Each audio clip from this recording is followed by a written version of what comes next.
Good afternoon. It's Wednesday, December 7th, 2016. For all Western New York news, I'm Scott Lemon. A damp afternoon and evening with a high around 40 degrees. More rain overnight with a low around 29. And possible snow tomorrow with a high around 32. What's in the news? New York State Attorney General Eric Schneiderman said New York's election system is flawed and proposed some changes on Tuesday, including automatic registration, same-day registration, online registration, early voting, and uniform voting times across the state. Schneiderman said the 1,500 calls to his office's voter protection hotline during the presidential primary were 10 times higher than any previous election. Buffalo Assemblywoman Crystal Peoples-Stokes applauded Schneiderman's suggestions. Niagara County Clerk Joe Jastrzemski is urging New York State leaders and the New York State Police to implement a plan for pistol permit recertification that is both simple and non-intrusive and that doesn't put gun owners' rights in jeopardy.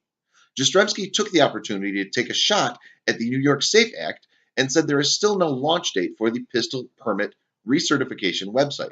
He also said the fact that recertification is set to occur online only is a problem, as thousands of Niagara County residents have no internet.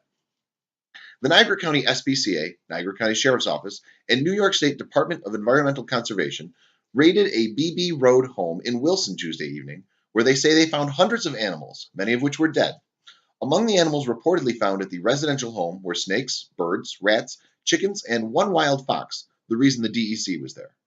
Officials say they responded to a tip and had gotten a warrant to gain entry to the residential home. Surely there will be updates on this one. All aboard! The new train station in Niagara Falls finally opened to business on Tuesday, receiving its first passengers from an international train around 10:30 a.m. Construction on the International Rail Station has been completed for months, but Amtrak continued to use the Lockport Road Station while the contract between Amtrak and the city of Niagara Falls was being negotiated. Police news. Latifah Donaldson, 24, of Buffalo, who was convicted of maintaining a drug-involved premises, was sentenced to time served and 2 years of supervised release to include 6 months of home detention. Donaldson reportedly allowed others to use her Perry Housing Project's home to manufacture, possess, and distribute crack cocaine. 19-year-old Darmetrius Braggs of Buffalo, who was convicted of possession of a firearm in furtherance of drug trafficking, was sentenced to 60 months in prison.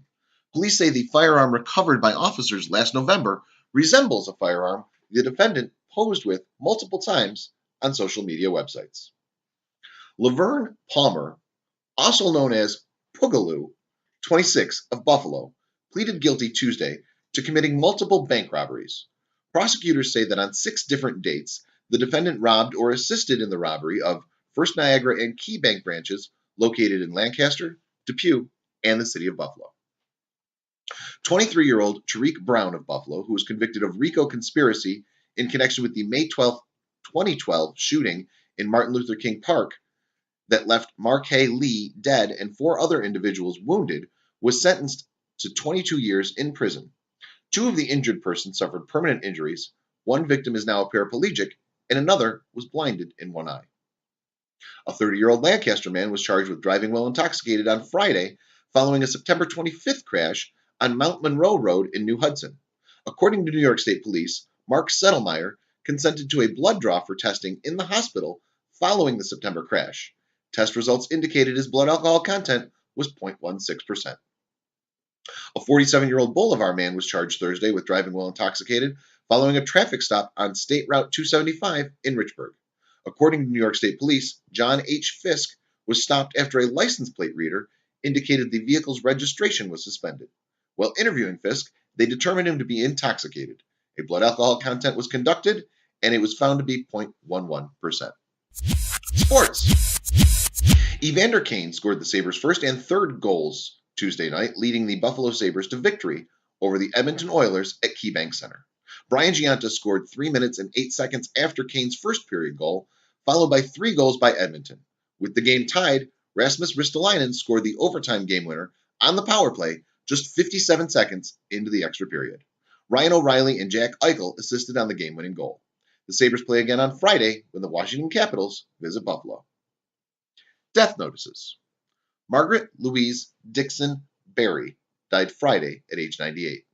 Michael G. McCarthy died Sunday at age 71. Mary Marie V. Matorn died Sunday at age 95. Dwayne G. Rogow died Sunday at age 76. Thelma A. Swan died Sunday at age 86.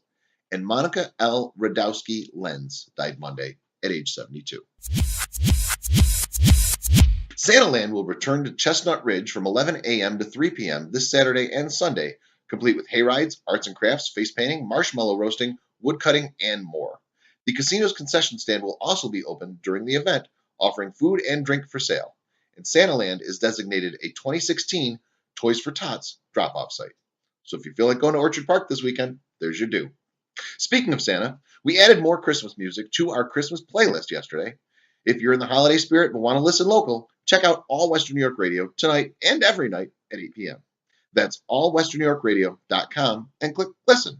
Or listen on the TuneIn app on Android or iPhone, or the All Western New York News and Radio app for Android.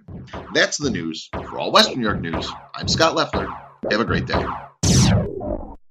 Be in the audience Friday, December 16th at Niagara Falls Rapids Theater to smile and wave at the Headstone. The Canadian Rockers will make their way south of the border and play what is sure to be a packed crowd at one of the best places to experience a concert in Western New York. Tickets are just $27.50, available online at rapidstheater.com and at the Rapids Theater box office. That's the Headstones, Friday, December 16th at Niagara Falls Rapids Theater.